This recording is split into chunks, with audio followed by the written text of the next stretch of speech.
Andriy Chikatilo. Una vez iba en el tranvía, veo el número 52. Pienso, yo tengo 52 cadáveres. Sergei Tikak. La alcancé, la agarré, la llevé a los arbustos. Tuve que estrangularla. Sentí un alivio que no puedo describir. Anatoly Onoprienko. Yo quería mostrar la impotencia de la gente para que tuvieran miedo de salir a la calle. Este episodio está dedicado a los asesinos seriales más aterradores de Ucrania. Así que, si están listos, pónganse cómodos, queridos, porque esto es aterrador. En las manos de Anatoly Onoprienko hay sangre de al menos 52 víctimas, de las cuales 10 eran niños.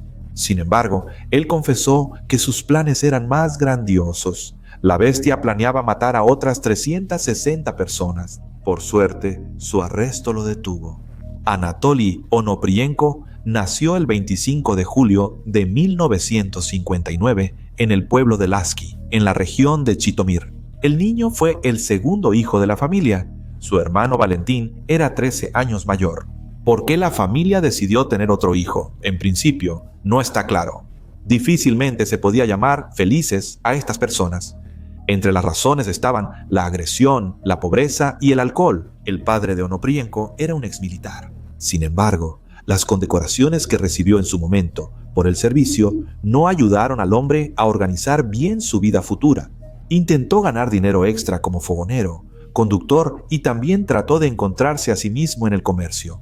Sin embargo, todo terminó con una condena por delitos menores. Su esposa tampoco tenía culpa alguna. Se encargaba del ganado en el kolhoz. Al final, su vida se redujo a peleas y el hombre empezó a recurrir cada vez más a la botella. El padre no era cariñoso con los niños.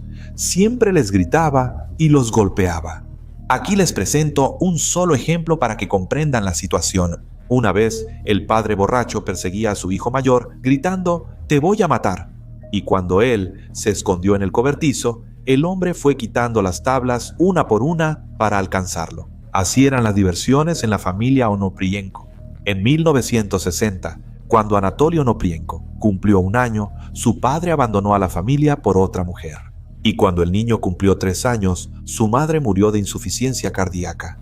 Al principio, la abuela cuidó de ambos hijos, pero mientras Valentín, el mayor, pronto se casó y se independizó, Tolik, el pequeño, aún necesitó supervisión por más de 1 año o 2. El comportamiento del niño dejaba mucho que desear. Faltaba dinero y la salud de la tutora empeoraba cada vez más. Así que decidió enviar a Onoprienko, el menor, a un orfanato. El padre y el hijo mayor no se opusieron, lo que hirió mucho a Tolik. Más tarde, él diría lo siguiente: mi hermano tenía entonces unos 20 años. Mi papá tenía unos 37 años en ese entonces. Estos 2 jóvenes tontos están parados gritándome con todas sus fuerzas a mí, un niño pequeño. Al orfanato con él, al orfanato. Recordé esas palabras toda mi vida. No entendía por qué al orfanato, si tenía a mi papá y a mi hermano. Al llegar al orfanato, comencé a llorar, y él no lloraba por nada, porque en el orfanato a Onoprienko lo maltrataban y le pegaban. En especial, le dolía mucho la palabra bastardo. El chico incluso intentó escapar varias veces, lo cual es comprensible, pero cada vez lo devolvían al orfanato. El orfanato me dio una gran fortaleza. La vida ahí no era diferente de una prisión o del ejército. Nuestro orfanato también estaba cercado y salir más allá de la valla estaba prohibido. De niño creía que eso era una escuela, no una prisión. Había mucha severidad y muchos muchachos mayores de unos 19 años. Lo que nos hacían. Al final, el pequeño Tolik cambió y él mismo empezó a golpear a otros niños. Además, a menudo se escapaba al bosque para encender fogatas. Por alguna razón, disfrutaba especialmente hacer eso. Después de 8 años en el orfanato, Onoprienko ingresó al Instituto Técnico Forestal de Malín, en su natal región de Zitomir. Pero en realidad no estudiaba mucho, sino que robaba y bebía en exceso.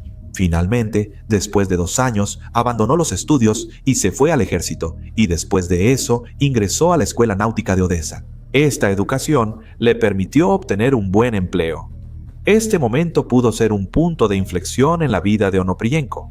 El hombre se hizo marinero y visitó decenas de países alrededor del mundo. En esos años, que fueron a mediados de los 80, Anatoly ganaba bien y era popular entre las mujeres. También en ese tiempo se interesó por el deporte y, a pesar de su baja estatura, 1,64 m, se destacaba bastante entre los demás hombres que trabajaban en el crucero. Por cierto, más tarde, Onoprienko admitió que durante ese periodo más de una mujer quedó embarazada de él. Sin embargo, Onoprienko nunca reconoció a ninguno de esos hijos como propios. Ver cómo vivía la gente en Europa y América lo entristeció. Él envidiaba profundamente su nivel de vida y estaba muy descontento de que en la Unión Soviética todo fuera mucho peor. Tal vez por creer que podía cambiarlo de alguna manera, o quizás por otras razones. Pero en los 80, él se unió al Partido Comunista. Este es un momento importante a recordar, porque, entre otras cosas, con esto justificará parte de sus acciones en el futuro. Malditos comunistas. ¿Saben? Si al menos 100,000 personas ven este video y donan al menos una grivna para la colecta de drones vista en primera persona, acercaremos nuestra victoria. Mis amigos están recolectando los drones directamente, así que vamos a rendir cuentas por cada grivna en mi canal de Telegram. Únanse con una grivna y volvamos a la historia. En resumen, si vemos la vida de Onoprienko hasta este momento, podemos entender que la vida le sonreía, por así decirlo, y no solo le daba la espalda. No obstante, él no lo requería. Se dedicó al contrabando y retomó el robo. Robaba bolsos, maletines y forzaba cajas fuertes en los camarotes. Se rumorea que la gerencia lo descubrió durante el contrabando y lo despidió en 1986. Mientras trabajaba en el barco, Onoprienko conoció a una chica llamada Irina y decía haberse enamorado de ella. Además, la propia Irina hablaba bastante bien de Onoprienko al recordar esos tiempos. Cuando tenía 20 años, conseguí trabajo como mesera en el crucero. Él tenía 23. Las chicas siempre andaban en grupos alrededor de él, pero después empezó a mirarme de otra manera. Y algo cambió en nuestra amistad. No creía que alguien pudiera enamorarse de mí, pero con él florecí y fui muy feliz. Al final, el romance de Irina y Anatoly en el trabajo se convirtió en matrimonio. Aunque oficialmente no se casaron, simplemente vivían juntos. La pareja tuvo un hijo y lo llamaron Dmitro. Tras dejar su trabajo en los cruceros, Onoprienko se empleó en el departamento de bomberos y residía con su familia en Mayaki, un pueblo próximo a la ciudad de Dniprorodny, en la región de Zaporía. A la familia no le faltaba dinero y la carrera de Onoprienko iba avanzando poco a poco. Incluso se encontró un nuevo pasatiempo. Compró una escopeta de caza y se unió a la sociedad de cazadores y pescadores. Pero la vida familiar idílica no funcionó. Onoprienko de repente dejó a Irina y a su pequeño hijo y se mudó a Dniprorodny. La mujer decía que todo fue porque ella se descuidó, como si simplemente ya no atrajera al hombre y todo fuera culpa de ella. Pero si realmente fue así, probablemente solo Onoprienko lo sabe con certeza. En Dniprorodny conoció a Sergei Rogozin, un exmilitar que había estado en Afganistán y ahora trabajaba en un kolhoz. Ambos afirmaron luego haberse hecho amigos, pero en realidad no solo la amistad los unía. Los criminalistas que estudiaron la historia de Onoprienko afirmaban que el hombre cayó en una cierta dependencia psicológica de la bestia. Al principio lo respetaba, luego le tenía miedo. Rogozin y Onoprienko a veces vendían frutas y verduras en distintas partes de Ucrania, transportándolas en cajas en un auto. Pero después Onoprienko le propuso a Rogozin ganar un poco de dinero extra. Adicionalmente, dijo que los autos que se detienen en la carretera por la noche son presas fáciles. A esa hora, la gente está cansada y se orilla para echarse una siesta y recuperar fuerzas, convirtiéndose en un blanco perfecto para un robo. Rogozin aceptó, a pesar de tener esposa y 3 hijos. El hombre no sospechaba hasta dónde llegaría Onoprienko, mucho más allá de un simple robo. El 14 de junio de 1989, Onoprienko y Rogozin regresaban de otra jornada vendiendo cerezas. Justo en medio del camino, Anatoly propuso hacer un trabajo, simplemente robar un auto.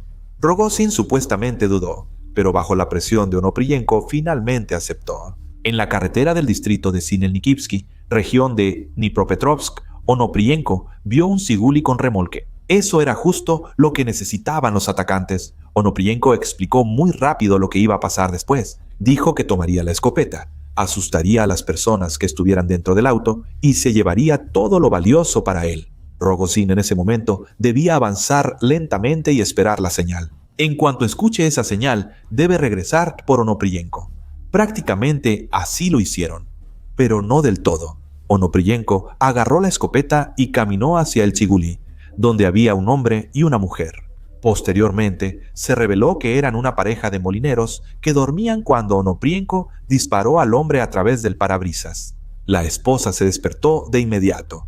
Le ordenaron salir del auto y caminar hacia el bosque. La mujer salió, pero no en silencio. Empezó a pedir ayuda a gritos. Un disparo la silenció. Onoprienko la mató sin dudar. Luego, el atacante actuó como si no fuera la primera vez que hacía todo esto. Llevó 2 cuerpos a la franja forestal, los cubrió con tierra y los tapó con ramas. Sacó todo lo valioso que encontró del Chigulí, luego llevó el auto lejos, lo roció con gasolina y lo quemó. Para todo esto solo necesitó 40 minutos. Rogozin sospechaba que no se trataba solo de un robo común. Incluso intentó preguntarle a su amigo qué había pasado exactamente, pero Onoprienko solo le dijo que eso no era asunto suyo. Y luego vendieron lo robado. Un mes después, el 16 de julio, los criminales salieron de cacería de nuevo. Las víctimas fueron otra pareja casada. Esta vez, Onoprienko no solo incendió el auto, sino también los cadáveres. La estrategia del líder funcionó. Los atacantes lograron hacerse no solo con dinero, sino también con objetos de valor. Esos objetos de valor, Onoprienko le propuso a Rogozin venderlos después, para no llamar demasiado la atención. Así lo hicieron. El 16 de agosto de 1989, Rogozin y Onoprienko partieron hacia Odessa. Rogozin estaba seguro de que era solo para vender lo robado. Sin embargo, durante el trayecto, Onoprienko tuvo otra idea. Por la noche, en la carretera de Zaporilla, vio un nuevo objetivo: un coche parado en la oscuridad al borde del camino. Onoprienko agarró la escopeta, que ya no dejaba en el auto, y fue directo hacia el vehículo donde había una familia de 5 personas. Al ver a Onoprienko, el padre intentó luchar contra él, negándose a rendirse fácilmente. Pero si en una pelea a puños tenía alguna oportunidad, contra una escopeta no tenía ninguna. Aunque al principio Onoprienko no planeaba matar esta vez, solo robar. Al menos eso afirmó él posteriormente, pero la resistencia del hombre y los 4 testigos fueron cruciales. Onoprienko les disparó a todos, sacó los cuerpos al claro y los incendió. De repente, notó que una de las niñas aún estaba viva. Entonces el hombre sacó un cuchillo de caza y la apuñaló varias veces en la espalda. Luego, él describió este acto como casi el epítome del humanismo, ya que no quería que la niña muriera quemada. Por eso mostró misericordia. Después, Onoprienko se subió al auto de las víctimas para llevarlo lejos y quemarlo. Pero en el camino, las autoridades lo notaron en un retén de la Inspección Estatal de Automóviles y comenzaron a seguirlo. Según una versión, logró escapar de las autoridades. Y según otra, simplemente les dio un soborno y no le preguntaron nada más y dejaron ir al hombre. La familia asesinada se sumó a las víctimas de la bestia, que ahora tenía la sangre de 9 inocentes en sus manos. Pero a la vez, el miedo lo invadió. Tenía miedo de que lo atraparan, ya fuera la policía o alguien en la carretera, y que le hicieran lo mismo que él les hacía a sus víctimas. Y finalmente, en el otoño de 1989, Onoprienko decidió huir de la policía, de su miedo y esconderse. El hombre hizo documentos falsos y se fue a Europa. Vivía mayormente en Alemania, trabajando a veces como cocinero, lavaplatos y ocasionalmente volviendo a robar. Todo el tiempo vivió simplemente como un inmigrante ilegal. Y en 1994, finalmente lo deportaron de regreso a Ucrania. Después de regresar a su tierra natal, Anatoly Onoprienko fue detenido. La policía intervino primero debido al comportamiento extraño de un hombre en el aeropuerto. Algunos dicen que estuvo mucho tiempo parado en una sola pierna, otros dicen que hablaba solo y deliraba. Los agentes lo enviaron directamente al hospital psiquiátrico, donde el hombre pasó 3 meses y medio. El diagnóstico: esquizofrenia paranoide. Si fue un juego o realmente tenía problemas de salud, los criminalistas aún lo discuten. Pero fuera lo que fuera, después de ser dado de alta, Onepriyenko volvió a huir a Alemania. Y vivió allí como un vagabundo hasta que lo deportaron en 1995, otra vez. Al regresar, primero le pidió a su hermano mayor y a su familia quedarse a vivir con ellos en el pueblo de Narodichi. Anatoly pasó 2 meses allí, pero no pudo o no quiso encontrar trabajo. En su lugar, retomó su antiguo pasatiempo. Volvió a robar y matar, aunque ahora lo hacía sin cómplice. A finales de octubre de 1995, Onopriyenko viajó brevemente a Odessa, presuntamente para ganar dinero en un trabajo temporal. Ese trabajo resultó sangriento y mortal. En ese entonces, mató a una anciana adivina en su propia casa. Como era habitual, se llevó los objetos valiosos y quemó el cadáver. Al volver a casa en Titomir, Onopriyenko no quiso bajar el ritmo. Sus nuevas víctimas fueron el director de la estación de servicio de Malin, Oleksandr Svitlovsky, y la trabajadora de la misma estación, Halina Hreschenko. Onopriyenko asesinó a balazos a ellos, como a muchas de sus víctimas previas, en la carretera. Curiosamente, sus familiares no sospechaban nada. Nina Onopriyenko, la cuñada del hermano mayor, declaró: Anatoly parecía una persona culta e inteligente. Vivió con nosotros varios días. Teníamos una gatita y él la adoraba, dormía con ella. Una vez vimos un programa sobre un padre que abusaba de sus hijas. Él incluso decía: ¿cómo puede ser eso? ¿Cómo es posible? De repente, en noviembre de 1995, Onopriyenko cambia de lugar de residencia. Apareció sorpresivamente en la casa de su primo hermano Petro, quien vivía en Yavoriv, en la región de Leópolis. Dmitro, el vecino del señor Petro, recuerda los sucesos de hace 10 años, cuando no se habían visto por última vez. Tolik afirmaba tener gasolineras propias en Francia y Alemania. Regresé de Chequia con ganas de trabajar con él. Prometió ayudarme con la visa sin problema. Él era un verdadero tipo con dinero. Vestía ropa deportiva costosa, frecuentaba el bar e invitaba a todos, aunque él no bebía. Podía pasar toda la noche con una copa de champaña. Sin embargo, si bien logró impresionar a la gente ajena, Onopriyenko no pudo sorprender con esos trucos a la esposa de su primo. A la mujer no le gustaba que su invitado claramente planeaba quedarse mucho tiempo. Pero lo que más le preocupaba era la escopeta recortada que Anatoly escondía debajo de la cama, la cual él mismo había fabricado a partir de una escopeta. Después de todo, una escopeta recortada es mucho más fácil de llevar consigo. En diciembre de 1995, Onopriyenko tuvo la oportunidad de comenzar una nueva vida otra vez. Petro lo presentó con Hanna Kozak. La mujer de 34 años trabajaba en una peluquería. No tenían mucho dinero, pero había que sacar adelante a 2 hijos, un niño de 6 años y una hija de 15 años. Con Anatoly se juntó bastante rápido. Literalmente, unos días después de conocerse, él ya se había mudado a su departamento. Incluso parecía que la pareja recién formada tenía una verdadera idilia. Onopriyenko se llevaba muy bien con los hijos de su pareja. El hombre les daba regalos a los niños con regularidad y conversaba con ellos con gusto. El niño incluso empezó a llamarlo papá. Y la propia Hanna tampoco carecía de atención. Su vecina recordaba que parecía que Hanna realmente se había enamorado de Anatoly, aunque también suponía que esta unión, digamos, se debía a que Hanna quería salir de su pobreza. A continuación, una cita de esa misma vecina. De inmediato sentimos que ella ya tenía dinero. Emocionado con sus compras, decía que renunciaría a su trabajo para irse a vivir al extranjero.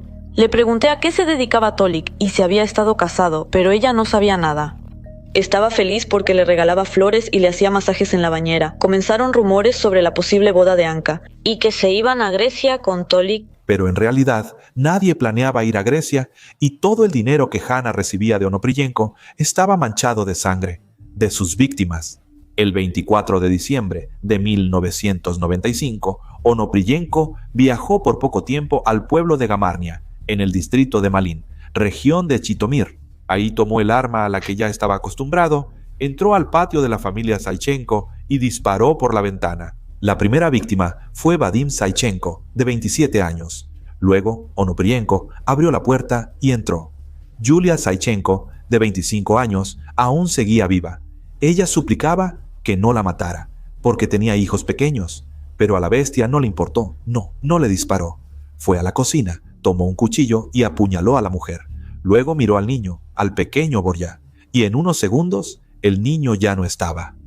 Al pequeño Oleg, de solo 3 meses, lo asfixió con una almohada. Como siempre, prendió fuego a los cuerpos.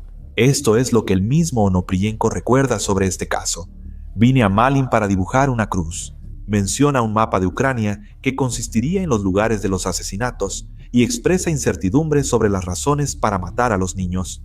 Al volver a la región de Leópolis, el maniático comenzó a aterrorizar Bratkovichi. El 31 de diciembre de 1995, el maniático estaba parado en la puerta de la casa donde vivía la familia Kryuchkov. En ese momento, las 2 hijas gemelas vinieron a ver a sus padres para pasar juntos el tiempo festivo. Sin embargo, la noche de Año Nuevo terminó trágicamente para ellos, como pueden imaginar. Onoprienko disparó primero a los padres y después persiguió a las hijas. Una hermana trató de ocultarse bajo la mesa del cuarto. Ella hizo todo lo posible por no gritar. Se mordió la mano hasta el hueso, tratando de no hacer ningún sonido. Sin embargo, el maniático la encontró. Después, todo sucedió según el patrón usual de Onoprienko: recorrer la casa, llevarse todo lo valioso, incluso la ropa abrigadora, y por supuesto, las joyas. En el dedo de la madre gemela, Onoprienko notó un anillo de oro. No pudo quitárselo. Por eso le cortó el dedo para llevarse lo que quería. En Bratkovichi, el asesino en serie le quitó la vida a 12 personas. Y en total, desde octubre de 1995 hasta enero de 1996, sus víctimas fueron 39 personas. Su último crimen, Anatoly Onoprienko, lo cometió el 22 de marzo de 1996. Sus víctimas fueron los habitantes de una casa en Busk, en la región de Leópolis. La bestia llegó allí en autobús y eligió la casa prácticamente al azar. A simple vista, le pareció una casa donde podía robar bastante. Adentro había 4 personas: el matrimonio Novosad, la hermana sorda de la esposa y la pequeña hija. Y esta vez, Onoprienko fue especialmente cruel. Él no solo les disparó a las víctimas. El maniático estaba ahorrando balas, por lo que no pudo matar a algunos de un solo disparo, así que usó cuchillos y una mancuerna. Además de todo eso, también mató a un perrito pequeño, al que dejó muerto en el pasillo. Hasta ese momento, Onoprienko llevaba 52 víctimas. Y es lógico preguntar, ¿qué hacían las autoridades todo ese tiempo? ¿Por qué no pudieron atrapar a esta persona para evitar todas esas muertes? Lo que pasa es que durante mucho tiempo la policía ni siquiera veía una conexión entre los ataques. Onoprienko actuaba en los territorios de las regiones de Zaporilla, Zhytomyr, Odessa y también iba a Dnipropetrovsk. Y después se sumaron las regiones de Kiev, Rivne y Lviv. Además, no todos sus ataques fueron calificados como debían. Por ejemplo, el tiroteo y robo de personas en la región de Zhytomyr, en la carretera, fue calificado como destrucción de propiedad privada, porque Onoprienko incendió el auto. Recién en enero de 1996, la investigación llegó a la conclusión y reconoció que detrás de todos los asesinatos podía estar una sola persona. Puede ser. Esto sucedió después de los trágicos acontecimientos en el pueblo de Bratkovichi, en la región de Leópolis. El primero en darse cuenta de la conexión fue el general de división de la policía, Víctor Korol, a quien el ministro encargó liderar primero el grupo operativo y luego todo el equipo de búsqueda del asesino serial. A continuación, escuchemos los recuerdos del señor Korol. Cuando se supo del crimen en Bratkovichi, le pedí al ministro permiso para ir personalmente al lugar. Salí de Kiev pasando por la región de Zhytomyr. Ahí fue cuando se me ocurrió por primera vez la idea de alguna conexión. Hubo fusilamientos e incendios en ambos sitios con una crueldad salvaje. Aún se desconocía quién había disparado, pero la forma en que dispararon, dónde estaban y algunos otros detalles eran muy similares. Por supuesto, no había razones para unir oficialmente el caso de inmediato. Sin embargo, la intuición ya había funcionado. Entonces las autoridades empezaron a desarrollar la versión de un maniático que recorría Ucrania. Los policías recopilaron datos de todas las regiones, empezaron a trabajar en lo que llaman el modus operandi del crimen. Descubrieron que actuaba solo. En 2 lugares encontraron huellas de zapatos de hombre de la marca Krause. Por lo general, no había huellas dactilares. El sospechoso usaba un arma de calibre 12.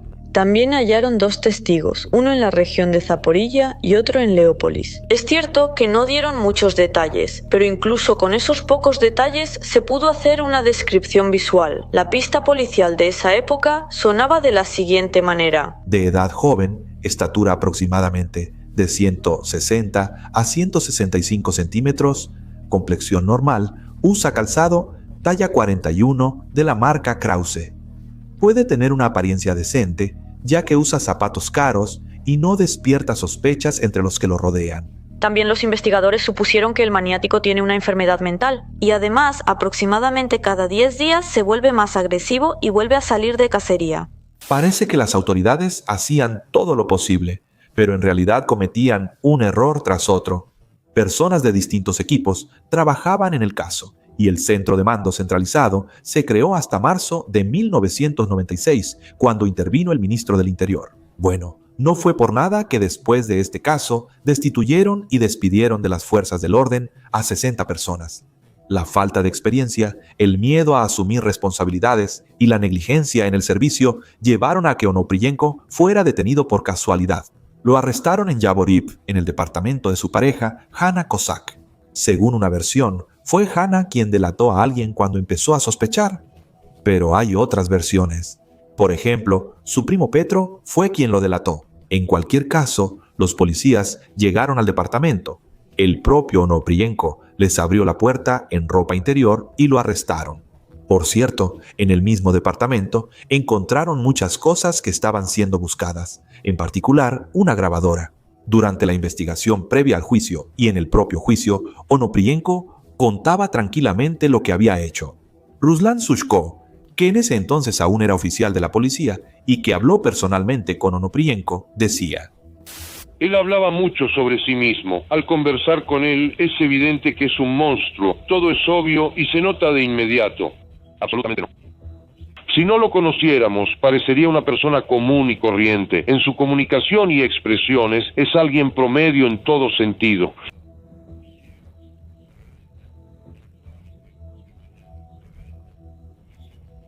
Su relato es muy parecido al de otros asesinos seriales, maníacos, o sea, como un deseo irresistible de matar, que es necesario matar. Nunca se logró saber con certeza por qué Anatoly Onoprienko empezó a matar.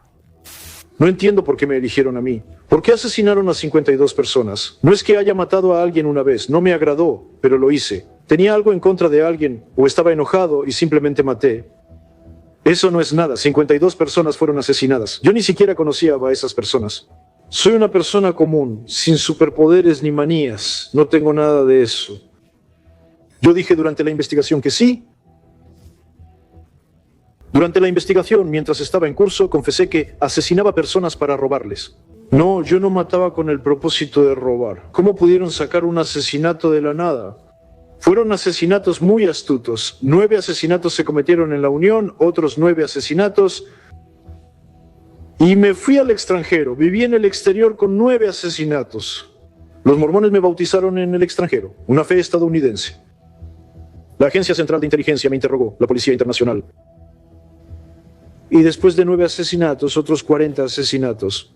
El propio maniático explicaba sus acciones a los demás, o más bien por una influencia sobrenatural. Decía que escuchaba ciertas voces que le decían qué hacer.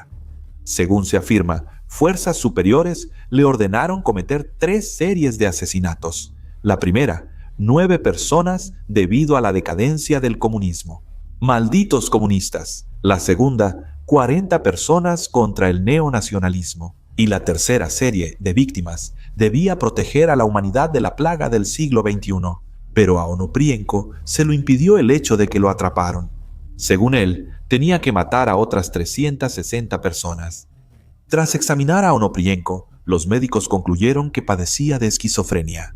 Sin embargo, al maníaco se le consideró responsable, porque en el momento de los ataques era plenamente consciente de lo que hacía y luego podía reproducir todo esto en detalle. Incluso hoy, criminalistas y psiquiatras no pueden determinar con precisión el diagnóstico. Algunos piensan que Onoprienko simplemente es muy buen actor. Palabras de Onoprienko en el juicio. Nunca me he arrepentido de nada, ni siquiera ahora. El caso de Onoprienko abarcó 99 tomos. El proceso judicial comenzó en noviembre de 1998. Con pequeñas pausas, duró 4 meses. El veredicto se redactó en 4 semanas sin descanso, y el juez lo leyó durante 12 horas. El 1 de abril de 1999, el tribunal impuso la pena de muerte por fusilamiento. Pero eso no sucedió. En Ucrania se implementó una moratoria sobre la pena de muerte en el año 2000, por lo que desde entonces Onoprienko se convirtió en un prisionero de cadena perpetua. Lo pusieron en una celda de aislamiento en la prisión número 8 de Zitomir. Volodymyr Antoniuk, jefe del sector de reclusos de cadena perpetua, describía a la bestia como un condenado muy peculiar que no se llevaba bien con nadie. Por lo visto, lo encerraron en una celda separada, no como castigo, sino por seguridad. Se comportaba tranquilamente. Leyó todos los libros de la biblioteca de la prisión. Nunca rechazaba los periódicos, pero pidió que le quitaran la televisión de la celda.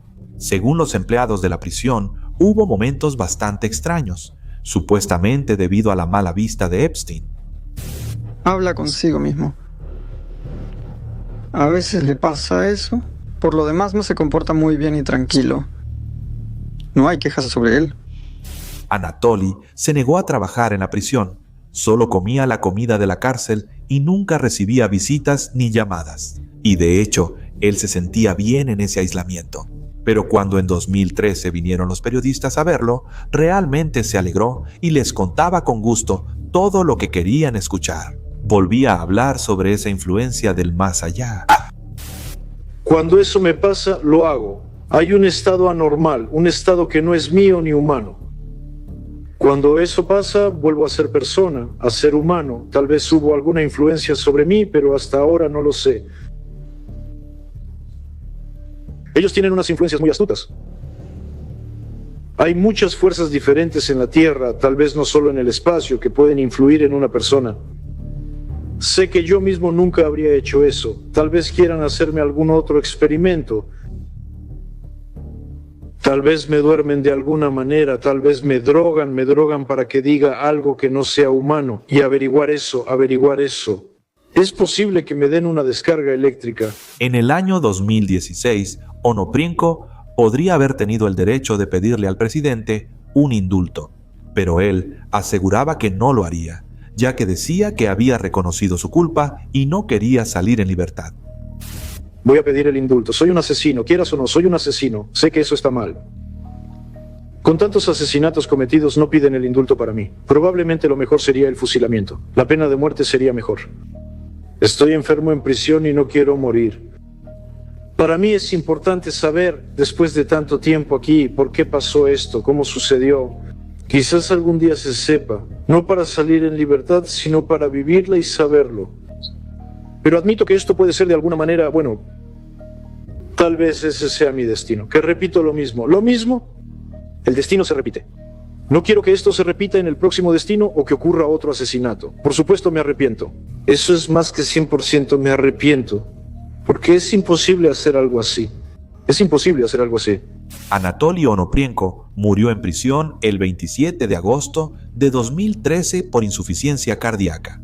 Los familiares se negaron a recoger su cuerpo, así que fue enterrado con fondos estatales. Se desconoce dónde. El siguiente antihéroe que pasó por Ucrania como un torbellino mortal fue Sergei Tkach, conocido generalmente como el maníaco de Pavlogrado o de Pologi. Y aunque a Tkach se le considera un asesino serial ucraniano, les diré que en realidad es un ruso común y corriente. Él llegó a Ucrania desde Rusia y empezó a matar aquí. Sergei Tkach nació en 1952 en la ciudad de Kiselyovsk, en la región de Kemerovo. Es un territorio en Siberia Occidental, a miles de kilómetros de Ucrania. La historia de su infancia es bastante trivial. Sin embargo, como las historias de la infancia de la mayoría de los maníacos, muchos maníacos tienen su propia experiencia traumática, algún trauma psicológico que, al ser ignorado desde la infancia, tanto por la persona como por su entorno, y a veces incluso provocado por ese mismo entorno, finalmente se convierte en un trastorno peligroso para la sociedad. No puedo afirmar que personas como Chikatilo, Onopriyenko o Tkacha no se habrían convertido en asesinos si en su momento hubieran acudido a un especialista en salud mental. ¿Habrían acudido a él inicialmente, aunque hubiesen tenido la oportunidad en ese instante? Pero, según mi experiencia, quiero recalcar una vez más que solo una conversación sincera con un terapeuta puede cambiar tu vida para mejor. Yo mismo he acudido al terapeuta en varias ocasiones y eso me ayudó a superar los periodos más difíciles de mi vida. Como mencioné, cáncer, metástasis, guerra, divorcio. ¿Dónde estaría sin ayuda? Ahora hablo principalmente de la ayuda mental. Hay muchas cosas que simplemente no puedes contarle a nadie. A veces incluso es difícil admitir ante uno mismo que tienes algún problema. En esto, sin duda te ayudará un terapeuta. Lo digo por mi propia experiencia. No tengas miedo de pedir ayuda si sientes que la necesitas. Ir al terapeuta no te va a volver loco, más bien todo lo contrario. Si te duelen los dientes, ve al dentista. No digas que eres fuerte y puedes solo. Es normal ir. Tkach era un niño común en una familia común, sin perspectivas especiales en la vida. Su papá trabajaba en la mina. De pequeño, Tkach era enfermizo, delgado y débil, por lo que era objeto de burlas. Además, nació como el cuarto hijo en la familia, así que no esperaba un trato especial. Más bien esperaba gritos, empujones y golpizas. Tkach intentó lidiar con sus problemas de la infancia de manera trivial a través del levantamiento de pesas. Se convirtió en campeón juvenil y planeaba ingresar al Instituto de Cultura Física de Omsk. Pero el destino le jugó una mala pasada a Sergei. Una lesión grave le cerró el camino hacia el deporte. Tkach se unió al ejército y fue enviado a servir a la bahía de Tiksi, en Yakutia, un lugar remoto y alejado de la civilización. Tkach se apasionó tanto por el mar que decidió ingresar a la Escuela Naval Militar de Sebastopol. Aprobó los exámenes con éxito, pero la salud le falló. En la comisión médica le encontraron problemas del corazón. Se rumora que se puso tan triste que incluso intentó quitarse la vida, pero lamentablemente no lo logró. En cambio, el hombre se dedicó a otra cosa, a algo sádico. Se quedó en el pueblo de Tiksi, donde se unió al equipo que capturaba perros. Y mientras otros mataban a los animales con armas de servicio, Tkach usaba una barra de metal y sentía un placer especial cuando desollaba a los perros. Vendía la piel por buen dinero a quienes hacían ropa abrigadora con ella. En este, digamos puesto, Tkach trabajaba para ganar algo de dinero y ahorrar para poder regresar a Kiseliovsk. Después de reunir el dinero necesario, volvió a casa. Pronto consiguió trabajo en la policía de Kemerovo. Al principio, trabajó como inspector de investigación criminal y luego como perito criminalista. Incluso estudió a distancia en la escuela de policía de Novosibirsk. Pero eso no funcionó. Tkach ascendía rápidamente en su carrera, aparentemente no por casualidad, porque en 1979 lo despidieron por falsificación de documentos. A continuación, una cita del propio Tkach. Y a mí me pusieron un artículo por desacreditar a los órganos del Ministerio del Interior de la Unión de Repúblicas Socialistas Soviéticas. Me despidieron y ya. Sin derecho a terminar una institución de educación superior ni a unirme al partido. Eso, como se dice, es el final, el ocaso de mi vida. Tkach consiguió trabajo en el ferrocarril y empezó a beber como un cosaco. Incluso décadas después, seguía orgulloso de sus récords en ese ámbito. Una botellita de vodka siberiano por 7.50. Desde el cañón, sí, 13 segundos. Muchos lo intentaron, 18 es el máximo que logran. Les digo, pero se les olvidó agitarlo para levantar el remolino del fondo. Todavía en Kiseliovsk, Tkach se casó y la pareja incluso tuvo 2 hijos. Sin embargo, la aparente felicidad familiar era una ilusión. La pareja discutía sin cesar. Según una versión que es más común en los medios, un día la esposa huyó de Tkach. Según otra versión, que fue mencionada por el mismo Tkach, la mujer le fue infiel y él la sorprendió con su amante en el acto. El hombre bajó desde el 2º piso, tras lo cual la familia se desintegró. No es tan importante si la primera, segunda o incluso una posible tercera versión es cierta. Lo clave aquí es otra cosa. En la década de 1980, Tkach se mudó a Crimea. Y fuera lo que sucedió la víspera con su esposa, fue en ese momento cuando cometió su primer delito grave. Bebió 2 botellas de vino y atacó a una chica en Simferópol. La violó y la mató. Pero a diferencia de muchos otros criminales, Tkach decidió confesar de inmediato lo que había hecho. Se acercó a un teléfono público, llamó a la policía y confesó que había matado a alguien. Lo hizo supuestamente para ayudar a sus colegas a encontrar el cadáver. Pero al otro lado de la línea, el operador omitió su nombre, lo cual disgustó a Tkach. Colgó y eso fue todo. No lo encontraron ni al asesino. El delincuente se mantuvo oculto por un tiempo. Ya no deseaba permanecer en Crimea, por lo que se trasladó a Pavlogrado, en la región de Dnipropetrovsk. Allí formó una nueva familia, casándose y teniendo una hija. Por un tiempo, todo parecía ir bien, pero esa sensación, lo que sintió Tkach al quitarle la vida a una persona, no podía olvidarlo, porque para él eso era puro placer. Al final, el deseo de matar lo dominó por completo. La primera víctima fue una estudiante de secundaria. Olia Dmitrenko, de 10 años, el 31 de octubre de 1984, iba a la escuela de música. Llevaba una bolsa en las manos y dentro tenía varias cosas de papelería. Las necesitaba para la clase.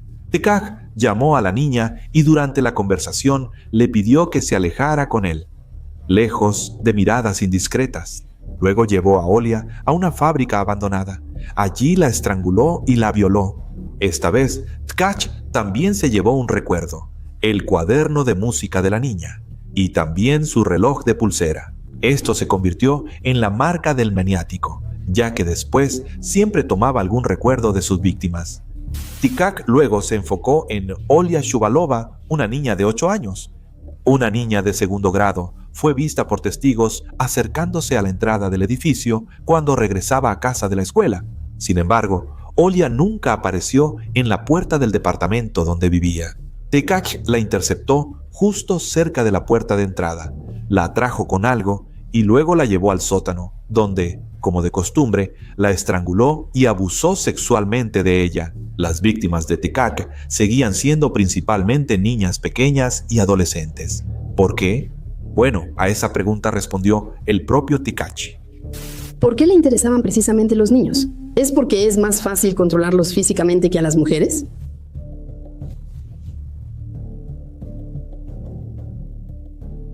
Bueno, no sé, muchos hacen esas preguntas, pero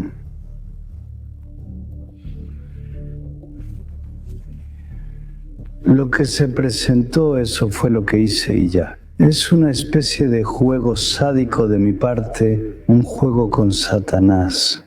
La policía, por supuesto, intentó atrapar al delincuente. Sin embargo, no había huellas que fueran pruebas directas que indicaran específicamente que esto lo hizo Tkach. Él siempre usaba condón. También siempre se llevaba del lugar del crimen aquellas cosas en las que podían quedar sus huellas. Además de todo, él experimentaba con su apariencia. Podía dejarse crecer el cabello o podía afeitarlo. A veces hasta usaba pelucas.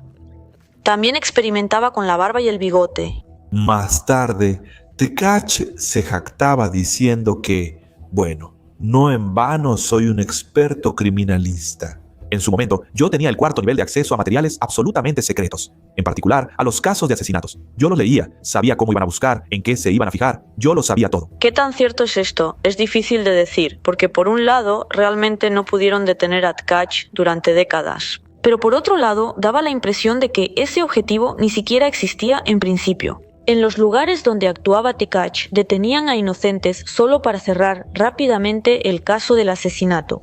A menudo se ignoraban los testimonios de los testigos porque simplemente no sabían qué hacer con ellos después. En su lugar, buscaban a alguien débil, alguien confiado, alguien que pareciera sospechoso, para obligar a esa persona a firmar una confesión a la fuerza. Pero el maníaco, sintiéndose impune, empezó a actuar más activamente. En 1985 se encontró el cuerpo de su víctima de 20 años. En 1987 atacó a 11 años y luego a una joven de 17 años de Pavlogrado. En junio de 1988 mató brutalmente a una niña de 12 años y en abril de 1989 a 2 chicas de 15 años. Para entonces, Sergei Tkach ya había desarrollado su propio sistema de ataques. Antes de salir a cometer el crimen, él siempre bebía alcohol. Luego se subía a la bicicleta y recorría los pueblos provincianos, principalmente al anochecer. Se dirigía a las víctimas de manera amable y cuidadosa, para no asustarlas, porque lo más aterrador siempre lo guardaba para después. Por cierto, en el podcast donde leo historias aterradoras de sus vidas, una chica contó que vio a Tkach con sus propios ojos. El enlace al podcast está aquí por si acaso. En julio de 1989, Olya Svitlichnaya desapareció. Los padres enviaron a la niña a la tienda por pan. Estaban preparando la celebración del cumpleaños de su hermana. Olya, de 8 años, se subió a la bicicleta y nunca más la vieron viva. El cuerpo fue encontrado unas horas después, a 300 metros de la casa. Por el asesinato de esa niña, su padre fue encarcelado tras ser señalado por la madre durante la investigación. El hombre no pudo soportarlo y se ahorcó sin esperar los resultados oficiales de la investigación cuando se supo que fue Tkach quien lo hizo.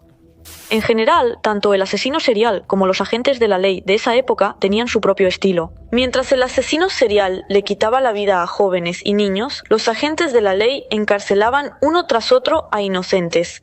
¿Puedes saber más sobre cómo actuó la investigación en ese entonces y qué pasó con los condenados inocentes en el video de mi canal Mientras el gato duerme? Miren y suscríbanse. En Pavlogrado y en las ciudades y pueblos cercanos, Tkach le quitó la vida a decenas de víctimas. Él operó allí desde 1984 hasta 1999 y a principios de los años 2000 llegó el turno de sufrir y temer para los habitantes de la región de Zaporilla. En ese entonces, la esposa de Tkacha recibió un ascenso en el trabajo. La nombraron subdirectora en una fábrica en la ciudad de Pologi. Es una ciudad pequeña y común donde nunca pasa nada especial. Tkacha, por supuesto, lo valoró y se mudó siguiendo a su esposa. Lugares hermosos, tranquilidad, una vida pausada, todo es verde. Si no contamos que aquí, desde 2001 hasta 2005, se cometieron muchos delitos graves de índole sexual. Fueron asesinadas y violadas niñas y jóvenes menores de edad. Aunque justo después de que Tkach se mudó con su familia a la nueva ciudad, al principio no pasaba nada allí, porque el maniático temporalmente puso su actividad criminal, como en pausa, y de hecho empezó a establecer activamente contactos con los locales. Tkach sabía comunicarse y parecía una persona buena, amable y bondadosa. Por ejemplo, hay que ir a trabajar porque un compañero no puede ir por algunos problemas personales. Tkach puede reemplazarlo fácilmente.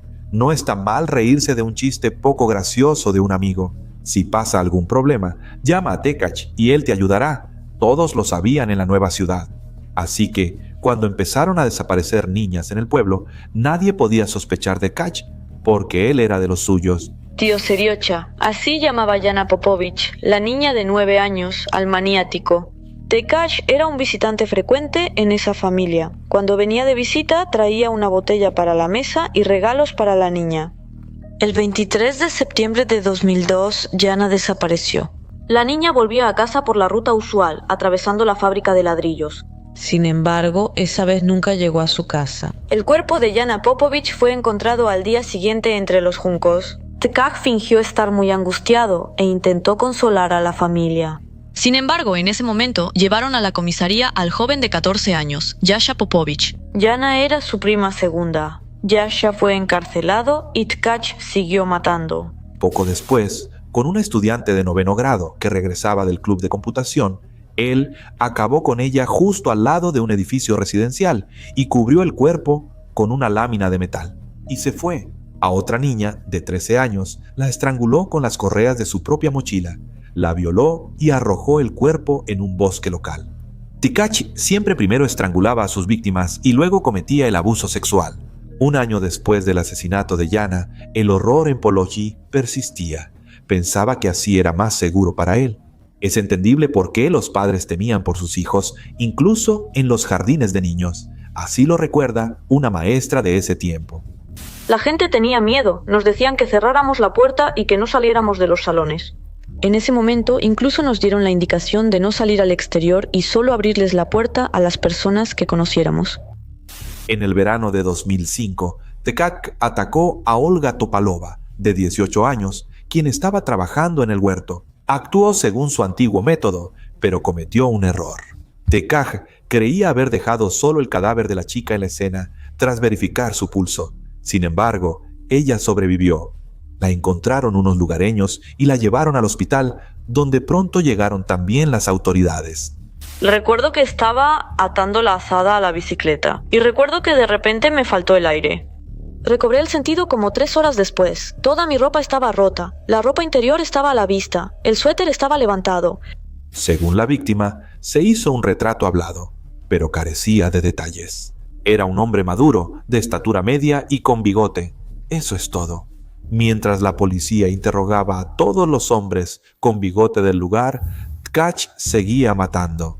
A mediados de julio desapareció una niña de 12 años. A principios de agosto hallaron su cuerpo en un terreno baldío.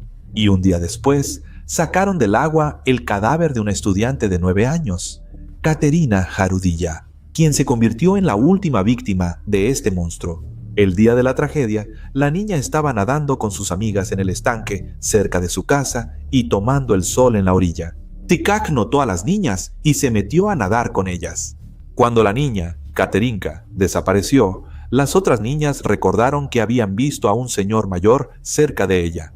Un habitante local también vio a ese señor poco antes, así que lo reportó a la policía. En agosto de 2005, Sergei Tkach fue detenido en su propia casa en las afueras de la ciudad de Pologi.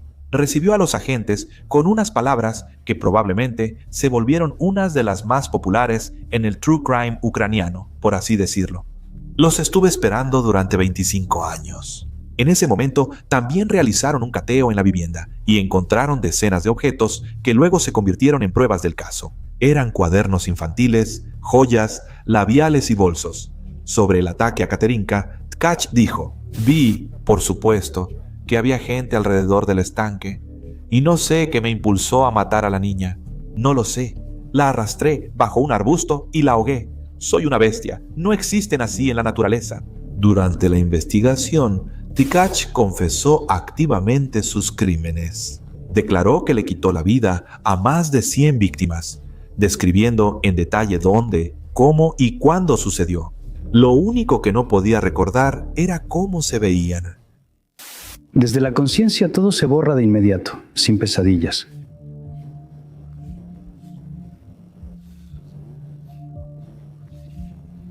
Pero a pesar de la confesión del propio Tkach, en algunos casos era imposible identificar los lugares donde se encontraban los cuerpos de las víctimas, como también era imposible establecer su implicación en los asesinatos. Les recuerdo que desde sus primeros asesinatos había pasado un cuarto de siglo. Es claro que no fue nada fácil. Los investigadores comparaban las confesiones que escribió Tkach con los casos criminales no resueltos que se guardaban en el archivo. Resultó que por muchos episodios ni siquiera se habían abierto casos, lo que una vez más demuestra el deficiente trabajo de las autoridades policiales. El juicio contra Sergei Tkach se extendió por casi un año, y su caso criminal abarcó 105 tomos. Fue declarado cuerdo. En la conclusión, el psiquiatra dijo que Sergei Tkach no requiere la aplicación de medidas médicas coercitivas. Tiene características psíquicas individuales como un egocentrismo muy marcado, frialdad emocional, sensibilidad, rencor y la incapacidad de establecer relaciones cálidas y duraderas, así como una mayor malicia, irritabilidad y agresión. Muchos creen que el asesino serial cometía todos sus crímenes solo por fama. El mismo Tkach decía que de esa manera quería vengarse de los agentes de la ley que en su momento lo despidieron, según él, sin justificación. Quería demostrarle de una vez por todas al Ministerio del Interior que no saben trabajar, que solo pueden beber vodka y detener borrachos. En cambio, el entonces investigador de casos especialmente importantes de Dnipropetrovsk, quien formaba parte del grupo que investigaba los crímenes de Tkach, Valery Mirorovsky, señaló que la probable causa de los crímenes era la bebida. La pericia psiquiátrica lo declaró imputable. Es difícil decir qué le pasa después de que se toma una botella de vodka, ya que los peritos no le sirvieron. Nosotros también, antes de establecer las circunstancias del delito, no le daban el vaso. La razón de sus atrocidades podría ser el vodka, al que incluso le agregaba dimedrol, según confesó. Decía que así pegaba mejor. Cualesquiera que fueran los motivos de Sergei Tkach, afortunadamente fue condenado a cadena perpetua en diciembre de 2008. En su última declaración, el sanguinario asesino en serie dijo que había cometido un pecado mortal demasiado grande y pidió que se le tratara conforme a la ley. Se declaró una bestia, y para una bestia, la jaula es el peor castigo. Casi nadie vino a escuchar la última declaración del asesino serial. Lo único que pido a mis colegas jueces en este asunto es que sean objetivos. No solo conmigo, sino también con personas del Ministerio del Interior y la Fiscalía, que participaron voluntariamente en mis actividades delictivas por décadas. A cumplir su condena, Sergei Tkach fue enviado al centro penitenciario número 8 de Chitomir. Lo mantuvieron en la misma celda que al asesino en serie Onopriyenko en su momento. En la celda, Tkach se sentía más que bien. Su conciencia no lo atormentaba mucho y tampoco perdía el apetito. Es más, incluso logró casarse y tener otro hijo, ya estando tras las rejas. Uno pensaría que nadie se casaría con él, pero cuando sepas que es Elena Bulkina, una rusa, no es tan sorprendente. Es 38 años menor que él. Se escribieron durante medio año, y en la primera cita en la cárcel, Tkach le propuso matrimonio. Ya en la tercera visita, la mujer quedó embarazada y en 2016 dio a luz a una niña a la que llamaron Elisabetta. Sin embargo, la felicidad familiar no duró mucho, ya que Sergei Tkach murió de un ataque al corazón el 4 de noviembre de 2018. ¿Y qué hay ahí? Por alguna razón, la esposa no vino por el cuerpo de su esposo, así que lo enterraron los empleados de la prisión. Oficialmente, se considera que Tkach asesinó a 37 personas, pero extraoficialmente, esa cifra supera el centenar. A Sergei Tkach y Anatoly Onopriyenko se les llama dos de los 3 peores maníacos seriales de Ucrania. Pero ellos quedan por debajo de quien encabeza este trío. Ignorar al líder desafortunado de esta lista sería incorrecto. Es aquel cuyo nombre se ha vuelto sinónimo de la palabra maníaco en nuestra región. Andriy Chikatilo. También lo llaman Satanás, la bestia rabiosa o la bestia roja. Y queridos, no es por nada. Andriy Chikatilo nació en el pueblo de Yabluchne, en la región de Sumy. El futuro monstruo vio el mundo por primera vez el 16 de octubre de 1936, es decir, todavía en tiempos de la Unión Soviética. Obviamente, no era el mejor momento para que naciera un niño. Apenas había pasado el Holodomor y pronto todos se enfrentarían a la Segunda Guerra Mundial. Los padres de Chikatilo eran trabajadores comunes. La supervivencia era difícil y cuando su padre fue a la guerra, la situación empeoró. La madre apenas podía conseguir un pedazo de pan trabajando en el koljós y mucho menos algo más. Chikatilo no hablaba mal de su madre, pero tampoco decía nada bueno sobre ella. Los investigadores de su familia suponían que la madre del niño lo trataba con frialdad. Mostraba poco interés por el niño sin decirle palabras como «te quiero», pero gritarle o castigarlo lo hacía con facilidad. A los problemas de la pobre familia se sumó que en 1943 Chikatilo tuvo una hermana, Tatiana. Hasta ahora sigue siendo un misterio de quién fue que la madre de Andrei le dio una hermana. Se supone que la madre fue víctima de abuso por parte de los ocupantes alemanes. No hay pruebas documentadas de esto, pero eso era la Unión Soviética. Confirmaban lo que querían. En septiembre de 1944, Andriy Chikatilo entró al primer grado. Como él mismo decía en ese entonces, hambriento y harapiento. En la escuela me desmayaba de hambre y caía debajo del pupitre. Iba vestido con harapos. Era objeto de burlas y no podía defenderme. Era demasiado tímido. Si me faltaba tinta, me sentaba en el pupitre y lloraba. A veces los alumnos se lo comentaban a la maestra, quien se sorprendía. ¿Andriy no puede hablar?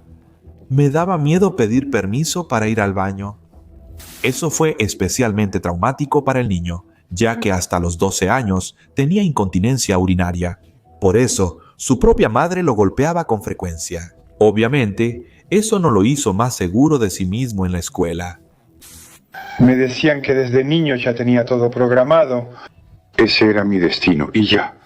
Si los doctores me hubieran dicho que ya estaba torcido desde la infancia. Para colmo, el niño también era distraído y tenía mala vista. Toda mi vida me humillaron y me pisotearon. Estaba desesperado. No tengo carácter, no podía defenderme de los chicos. Me golpeaban por mi torpeza y lentitud. Me decían torpe, inútil y afeminado. No podía defenderme. Las lágrimas de la ofensa me ahogaron siempre. Me avergonzaba incluso de haber nacido. El niño soñaba más que nada con que su padre regresara de la guerra lo antes posible. Pensaba que él y su padre eran parecidos y que por fin tendría en quién confiar. Sin embargo, cuando en 1949 el padre regresó del ejército, la situación no mejoró mucho. El hombre volvió no solo de la guerra, sino también de un cautiverio. El gobierno soviético lo marcó como traidor, porque creían que podía haber colaborado con los alemanes o los estadounidenses. No podía conseguir un trabajo normal, además enfermó de tuberculosis. Al final, el pequeño Andriy casi dejó de salir de casa y empezó a estudiar intensamente. Creía que solo así tendría un futuro prometedor. Pero el estudio es el estudio, la timidez es la timidez y el deseo sexual es el deseo sexual. No se fue a ningún lado. Nos educaron pensando que todo eso es sexo, que todo eso es dañino, que solo hay que trabajar en la producción y construir el comunismo, y que todo eso no es necesario, que todo eso está de más. Yo estaba convencido de que todo eso no era necesario. Si no se me paraba, no me preocupaba y no hacía falta. Pero te presiona la mente, te presiona, pues así es conmigo. La adolescencia de Chikatilo fue difícil, especialmente por su primer amor, Lilia Barisheva, una chica guapa. Según él, a todos les gustaba ella, pero a él le era indiferente, porque siempre andaba con ropa vieja, era flaco y callado. Eso le afectó mucho al chico. Soñaba con un amor sublime como el de los libros, pero esto no se parecía en nada a eso. Y un día, Chikatilo no pudo controlar sus instintos salvajes. En 1954, es decir, a la edad de 18 años, Chikatilo atacó a una amiga de 13 años de su hermana menor. En ese instante, los padres y la hermana visitaban familiares, y la amiga, sin saberlo, llegó a buscar a Tatiana para salir. Al darse cuenta de que no había nadie cerca, Chikatilo se abalanzó sobre la niña, la tiró al suelo y comenzó a imitar un acto sexual, simplemente con la ropa puesta. La niña intentó resistirse, pero fue en vano. Chikatilo recordaba que en ese momento tuvo su primer orgasmo en la vida, estando con la ropa puesta. Nadie contó esto a nadie, ni la niña pequeña, la hermana de Chikatilo o el propio Chikatilo. En ese momento, Andrei Chikatilo estaba convencido de su propia especie de excepcionalidad. A pesar de todos sus complejos y dificultades en la vida, logró terminar la escuela casi con honores. Mientras que el resto de sus compañeros de clase o se holgazaneaban o trabajaban en el koljós igual que sus padres, Andrei creía que tenía todas las posibilidades de convertirse en abogado. También tenía ambiciones políticas. Siempre controlaba a los miembros del Politburó, nombrándolos y destituyéndolos a mi antojo. Y todos los países extranjeros, yo conocía a todos, a Gamulka, a Kader, a Bilbulbek, a todos, a Pic, a todos los conocía. Todavía en 9º grado, cuando murió Stalin, yo ya estaba listo para recibir de Stalin todo esto, la herencia, ser el secretario general de este partido, del movimiento comunista mundial. Entonces, Chikatilo empacó sus cosas y se fue a Moscú, donde esperaba ingresar a la Universidad de Moscú. Vivía en la estación de tren y allí estudiaba para los exámenes. Sin embargo, Chikatilo fracasó. Él mismo decía que había hecho todo mucho mejor que los demás, pero supuestamente le negaron la entrada por el pasado traidor de su padre. Eso podría ser cierto. Si lo fue o no, es difícil afirmarlo con certeza. Sin embargo, una cosa es obvia.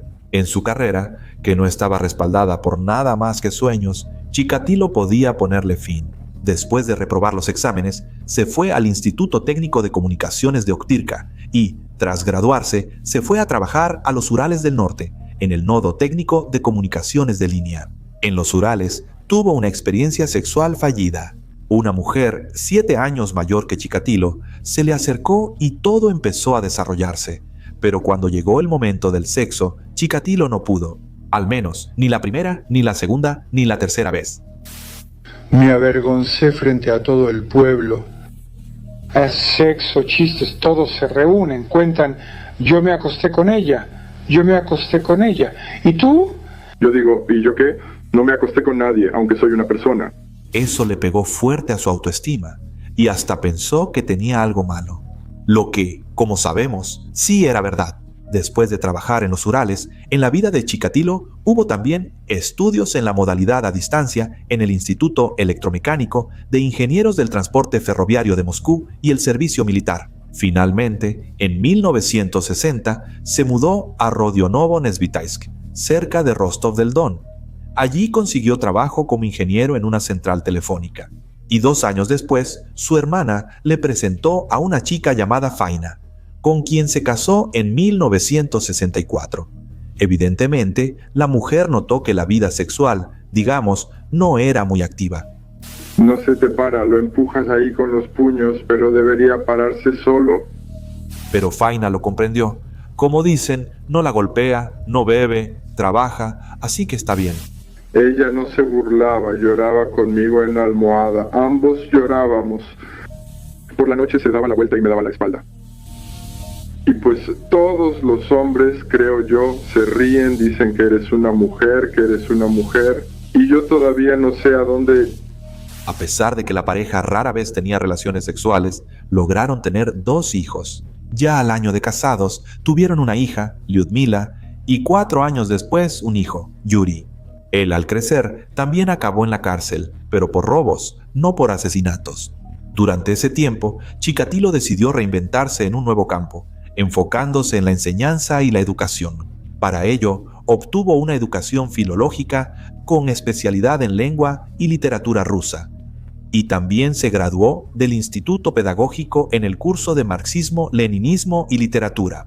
Finalmente, Chikatilo consiguió trabajo como maestro de ruso y luego como educador en la Escuela Internado número 30 en la ciudad de Novosibirsk. Y ahí, evidentemente, basándose en los estrictos principios del marxismo-leninismo, empezó a acosar a sus alumnas. En ese entonces, se reveló que el abuso era hacia las niñas. En 1974, 2 chicas denunciaron públicamente el acoso por parte de la dirección. A Andriy Romanovich, como llamaban a Chikatilo en la institución educativa, lo forzaron a renunciar por escrito, por voluntad propia. Chikatilo más tarde recordaba esta situación de la siguiente manera. Ella, la alumna, se resistía, me empujaba, gritaba. Cuando empezó a gritar, la dejé. El director del internado se enteró y tuve que dejar el trabajo. No tenía ningún otro pensamiento, excepto cometer actos lascivos con la alumna y obtener satisfacción sexual de ello. Messi, merecido ganador del premio Persona del Año. Trabajó como maestro de formación profesional en una escuela técnica y luego como tutor en otra escuela similar. Los estudiantes del dormitorio de la escuela de formación profesional se quejaron de que Chikatilo se metía debajo de sus cobijas sin más. Pero a Andriy Chikatilo también en ese momento todo le salió impune. El psiquiatra Dmitro Beltishev, quien estudió el caso de Chikatilo, decía que durante su trabajo como profesor y educador cambió su orientación sexual. Las relaciones sexuales normales no le daban satisfacción, pero aquellas en las que las parejas gritaban y se resistían, esas sí que lo hacían. Se manifestó una ambivalencia en su sexualidad. El deseo, el amor y el odio, la inclinación a humillar y causar dolor, determinaron el desarrollo posterior del sadismo, decía el psiquiatra Dmitro Beltishev. Finalmente, en 1978, Andriy decidió no limitarse solo al acoso. A los 42 años, Chikatilo mató por primera vez a una niña de 9 años. Según él mismo dijo, era una niña con un vestido rojo. La maté, la corté, la violé y la arrojé al río. Sin embargo, eso es bastante seco y no describe la aterradora realidad de lo que sucedió ese día. La niña de 9 años con el vestido rojo es la alumna de 2º grado Olena Zakonova, que ese día regresaba a casa de una amiga. Chikatilo la casó cerca del río Hushivka. Más precisamente, él mismo no usaba la palabra casó, sino que decía que solo quería encontrarse con la niña. Él le prometió un chicle, una familia pobre Tiempos soviéticos, un tesoro así solo se podía soñar. Y la niña pequeña aceptó. Al llegar a un lugar que, según Chikatilo, era seguro, empezó a desnudar a Olena, de 9 años. Pero ella gritó asustada.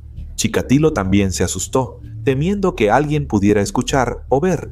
Así que estranguló a la niña y al mismo tiempo cometía el abuso, pero ni siquiera eso fue suficiente. Al final, empezó a apuñalarla con un cuchillo.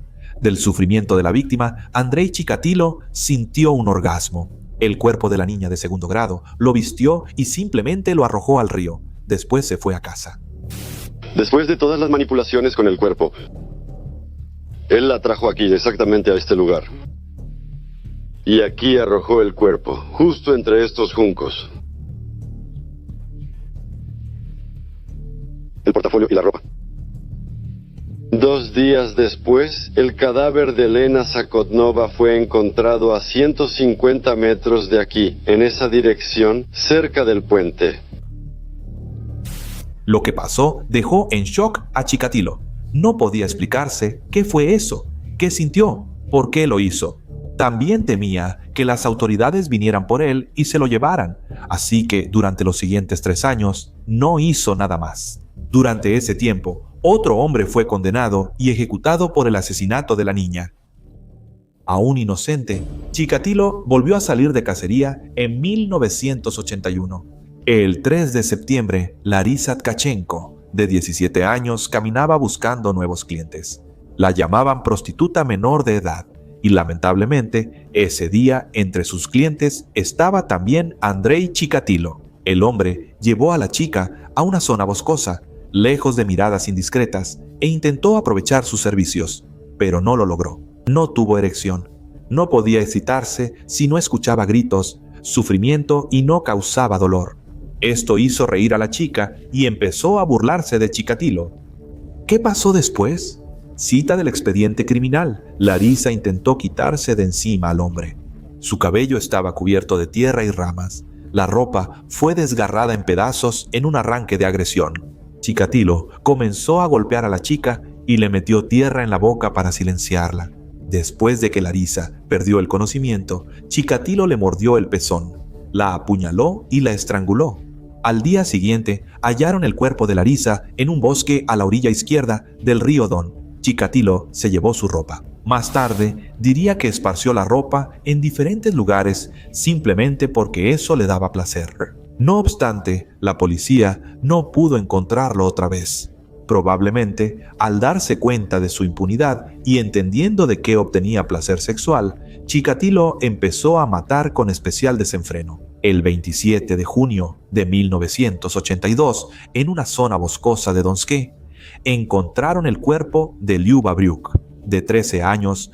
3 meses después, en la ciudad de Chakti, encontraron a Irina Koravelnikova, de 19 años. El 10 de abril de 1983, en Novosaktinsk, encontraron el cuerpo de Olya Stalmochonok, de 9 años. En agosto de ese año, a Ira Donenkova, de 13 años. Ella estudiaba en una escuela internado para niños con discapacidad intelectual. 20 días después, cerca de ahí, hallaron el cadáver de Igor Gutkov, un niño de 7 años. Por supuesto, tanto a los investigadores como a los habitantes les asustaba e impresionaba la crueldad con la que el atacante se deshizo de sus víctimas.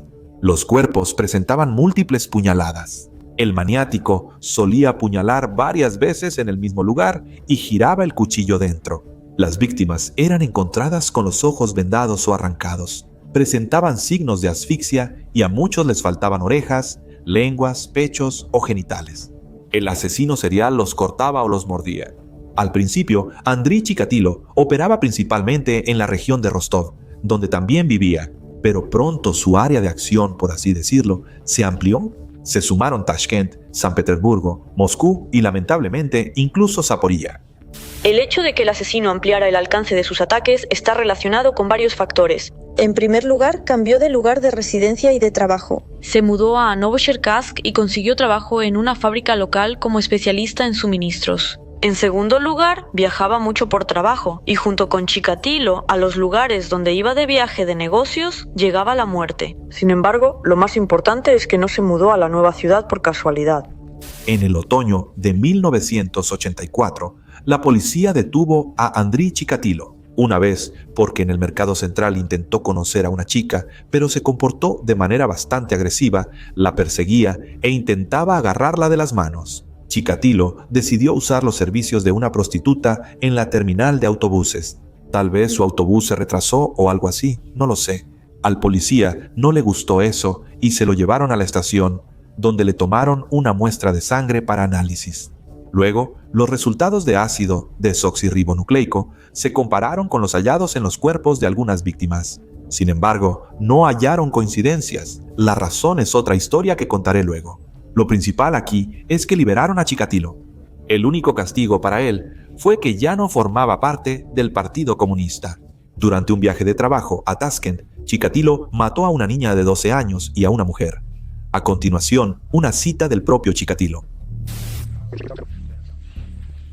Pero eso es todo, todos seguidos. Yo no elegía, no buscaba a nadie. Según el guión, actué como actué, pero en realidad, ¿cómo decirlo?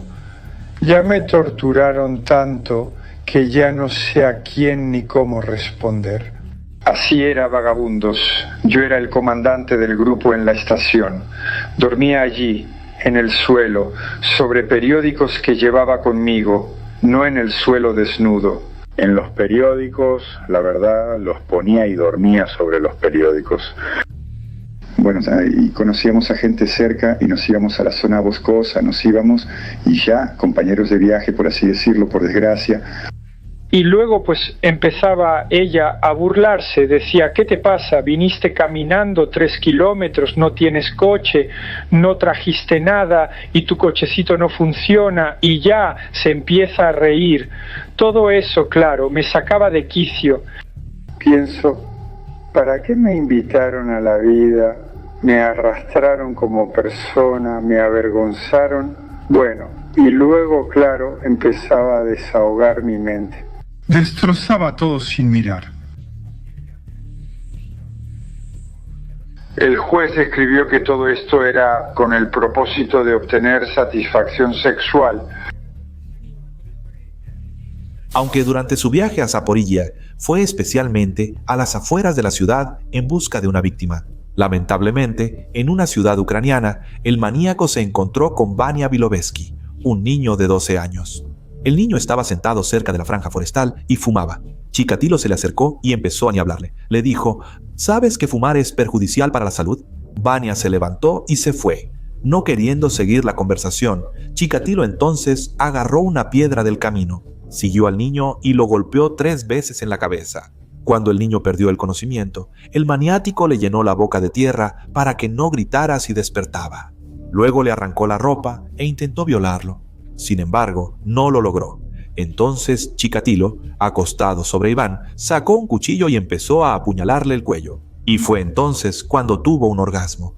Pero ni siquiera eso fue suficiente.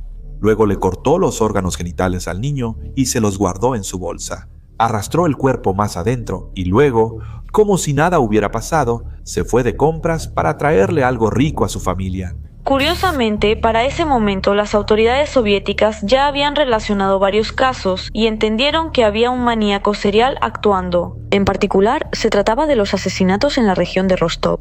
Allí detenían a sospechosos, convirtiéndolos rápidamente en culpables. Sin embargo, existía un problema. Los presuntos culpables estaban encarcelados, pero como era de esperar, los asesinatos continuaban. Otro detalle importante.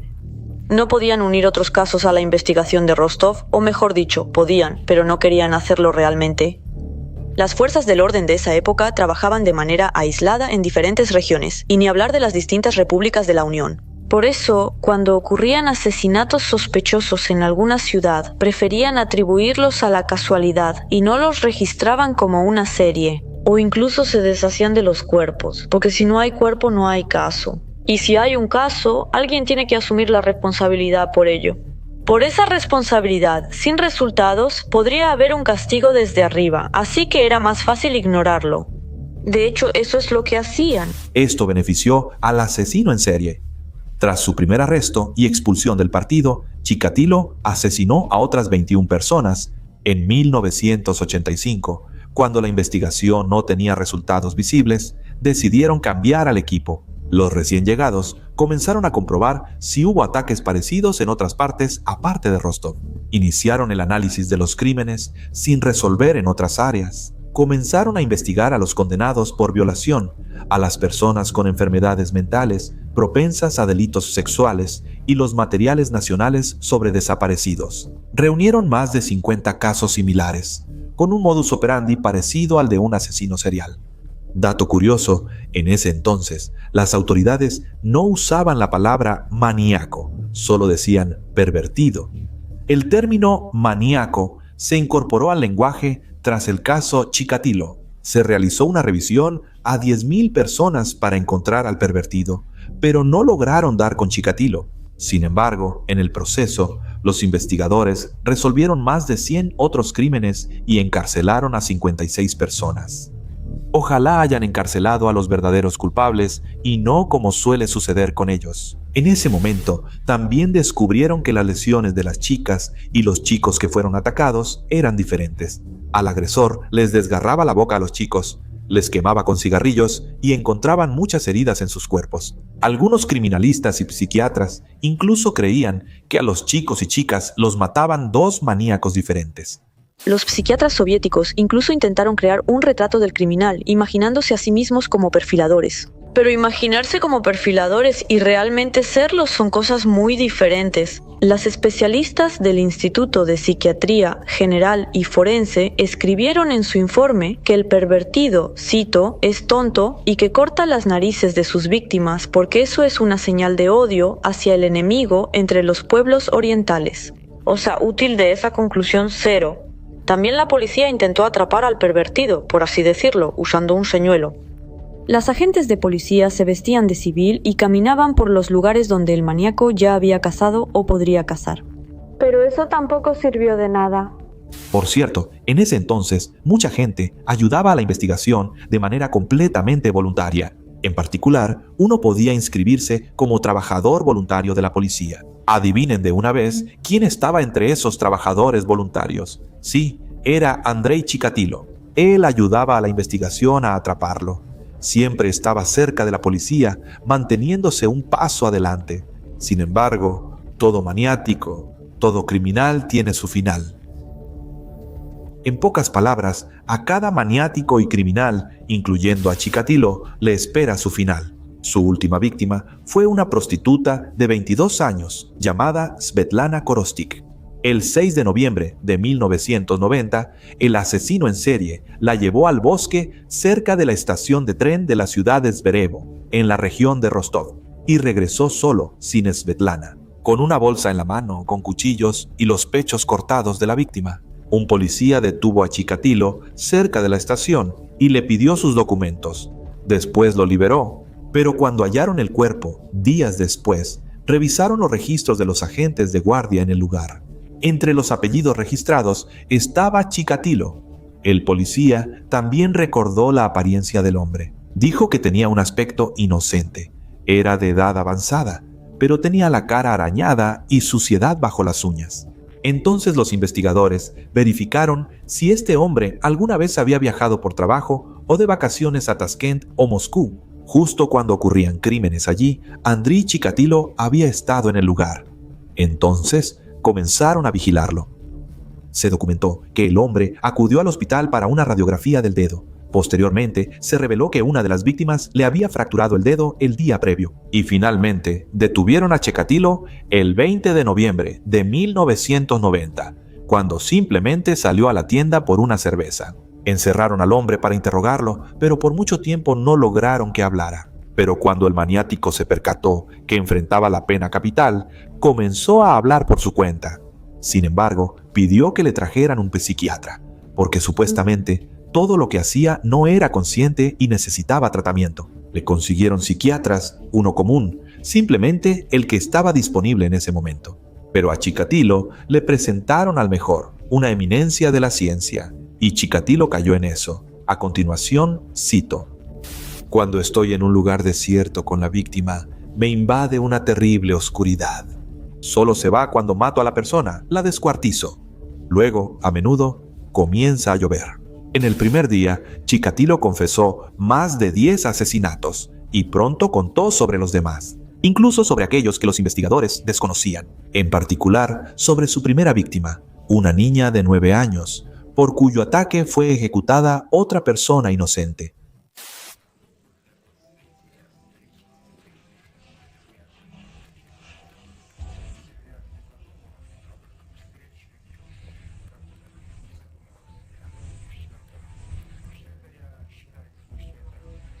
¿Has considerado los tormentos en el más allá y encontrarte con tus víctimas? No, de alguna manera no lo he pensado, creo que no me concierne, pasó de largo por mi conciencia, no lo pienso. Sobre mis propios tormentos, los tormentos que he vivido, si describiera todos mis sufrimientos, ya pasé por todos los círculos del infierno, ya he estado en el otro mundo más de una vez, ya lo he hecho. Por eso, una vez más, estoy listo en cualquier momento, ya lo acepté, ya en mi situación siempre me preguntaban, ¿por qué no te ahorcaste? Algo así. Y en el tribunal me preguntaron si de verdad no me había ahorcado. Bueno, claro, si yo fuera una persona común podría haberme emborrachado o ahorcado, pero esto es lo que me pasó, como dicen ahora los profesores, todo este estrés, todo este acoso, todas estas persecuciones que me acosaron toda la vida, me trataron como un trapo, no me consideraban una persona en ningún lado. En realidad, los motivos por los que Chikatilo mataba aún no se conocen con certeza. En sus confesiones, evitaba decir «yo maté», prefiriendo frases como «me deshice de ellos» o «no estaba en mis cabales». Chikatilo hacía todo lo posible por hacerse pasar por un loco.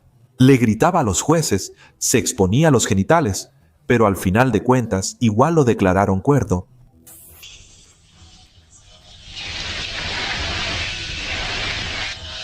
No conozco a esa persona. ¿Alguno de ellos aparece en sus sueños? No. Por cierto, ¿recuerda que antes se descubrió que el ácido desoxirribonucleico de Chikatilo supuestamente no coincidía con el ácido desoxirribonucleico del atacante? Es decir, a Chikatilo le determinaron el grupo sanguíneo 2 y al atacante supuestamente el 4. Pero este hecho está relacionado con que analizaron la sangre y el semen que encontraron en los cuerpos de las víctimas.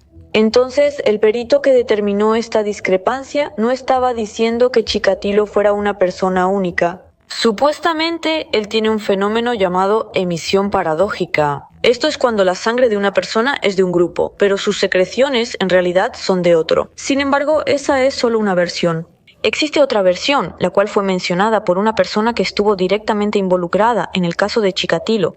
Esta experta declaró que la persona que realizó el análisis se equivocó con los reactivos y ella anotó por error que Chikatilo tenía el segundo grupo sanguíneo. En realidad, todo es bastante trivial. La sangre y las secreciones del maníaco coinciden, es del cuarto grupo sanguíneo. Tras confesar los asesinatos, inició el proceso judicial. El tribunal examinó el caso desde abril hasta octubre de 1992. La sentencia al maníaco se leyó el 14 y 15 de octubre. Luego fue enviado a la celda de los condenados a muerte para esperar su ejecución.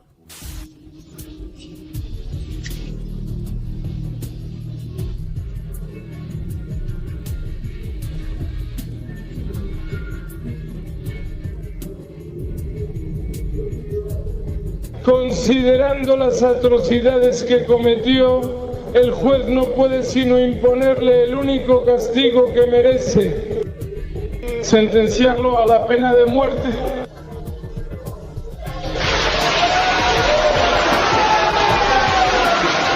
El 14 de febrero de 1994, Chikatilo fue ejecutado en la prisión de Novocherkassk. En sus manos está la sangre de 52 víctimas, 21 niños de entre 7 y 16 años, 14 niñas de entre 9 y 17, y 17 chicas mayores y mujeres. Él mismo confesó 55 asesinatos, pero 3 casos no pudieron ser confirmados. Bueno, queridos, si llegaron a ver este video hasta este segundo, y esta vez wow, entonces les agradezco, son los mejores. Por favor, cuídense a ustedes mismos y a su salud. El contenido adicional, desde 10 grivnas al mes, está disponible aquí. Ya hay 7 u 8 videos, y se agregarán más. 10 grivnas por acceso a todos. No olviden ver este video en el canal y visitar el enlace al canal de Annie en la descripción. Gracias y nos vemos. Me encanta.